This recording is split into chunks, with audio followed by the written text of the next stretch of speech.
Petrol और diesel की कीमतों में इजाफे से मुताल्लिक खबरों के बीच हुकूमत ने साफ कर दिया है कि फिलहाल कीमतें बढ़ाने का कोई मंसूबा नहीं है। वजारत पेट्रोलियम के ज्वाइंट सेक्रेटरी सुजाता शर्मा ने मंगल के रोज मीडिया ब्रीफिंग में कहा है कि मगरबी बंगाल में 29 अप्रैल को पोलिंग खत्म होने के बाद कीमतें बढ़ने की जो अफवाहें थी वो बिल्कुल गलत हैं। इन्होंने कहा है कि गुज़िश्ता 4 साल से पेट्रोल और डीजल की कीमतें तकरीबन एक जैसी बरकरार हैं। हालांकि मगरबी एशिया में तनाज़े के बायस पिछले 2 महीनों में खाम तेल की कीमतों में 50% से ज्यादा इजाफा हुआ है। इस फर्क की वजह से सरकारी तेल कंपनियां भारी नुकसान उठा रही हैं। अंदाजों के मुताबिक ये नुकसान रोजाना तकरीबन 2400 करोड़ रुपए तक पहुंच रहा है, जिससे ये कयास आराइयां की जा रही थी कि असेंबली इंतखाबात खत्म होने के बाद कीमतें बढ़ सकती हैं। सुजाता शर्मा ने इन खबरों को मुस्तरद करते हुए कहा है कि पेट्रोल और डीजल की कीमतों में इजाफे की कोई तजवीज नहीं है। इन्होंने बताया कि अफवाहों की वजह से आंध्र प्रदेश समेत कुछ इलाकों में लोगों ने घबराहट में ज्यादा पेट्रोल खरीदना शुरू किया, जिसके बायस कई पेट्रोल पंप खाली हो गए। सिर्फ इतवार के दिन 400 से ज्यादा पंपों पर ईंधन खत्म होने की इत्तला सामने आई है। इन्होंने कहा है कि कुछ जगहों पर मांग में 30 से 33% तक इजाफा देखा गया, लेकिन हुकूमत मुसलसल रियासती हुकूमतों के राब्ते में है और सप्लाई को तरजीही बुनियाद पर यकीनी बना रही है। हुकाम के मुताबिक मुल्क में पेट्रोल, डीजल, LPG और एविएशन फ्यूल का मुनासिब जखीरा मौजूद है और किसी किस्म की कमी नहीं। इन्होंने आवाम से अपील की है कि अफवाहों पर यकीन न करें और गैर जरूरी खरीदारी से गुरेज करें। दूसरी जानिब माहिरीन का कहना था कि आलमी सतह पर खाम तेल की कीमतों में इजाफे के बायस इंतखाबात के बाद 25 से 28 रुपए फी लीटर तक इजाफा मुमकिन हो सकता है, लेकिन हुकूमत ने फिलहाल इस इम्कान को मुस्तरद कर दिया। याद रहे कि आलमी सतह पर तेल की कीमतों में तेजी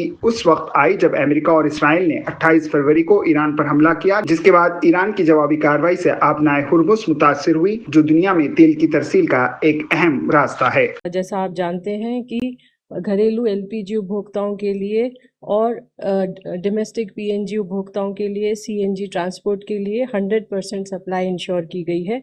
इसके अलावा कमर्शियल LPG भी 70% तक रेस्टोर कर दी गई है। कमर्शियल LPG की सप्लाई हॉस्पिटल, एजुकेशनल इंस्टीट्यूशन को प्रायोरिटी पर दी जा रही है।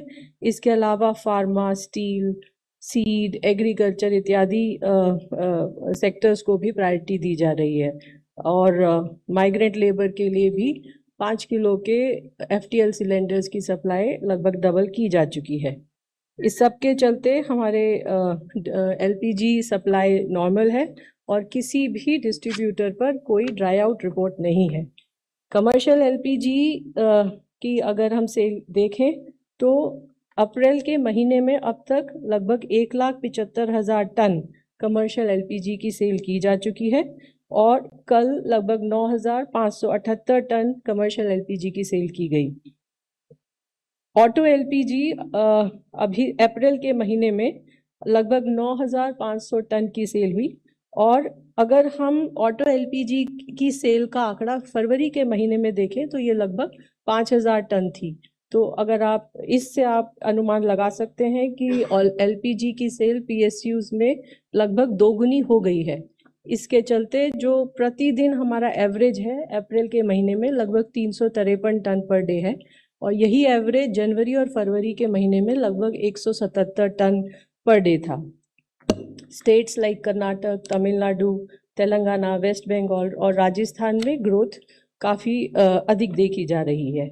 5 किलो के सिलेंडर के संबंध में मैं ये आपको बताना चाहूँगी कि फरवरी 26 में हमने लगभग 21 लाख OMCs ने लगभग 21.7 लाख 5 किलो के सिलेंडर की सेल की थी और अगर अप्रैल के महीने में अब तक ये सेल देखें तो लगभग 20.32 लाख 5 किलो के सिलेंडर्स की सेल की जा चुकी है।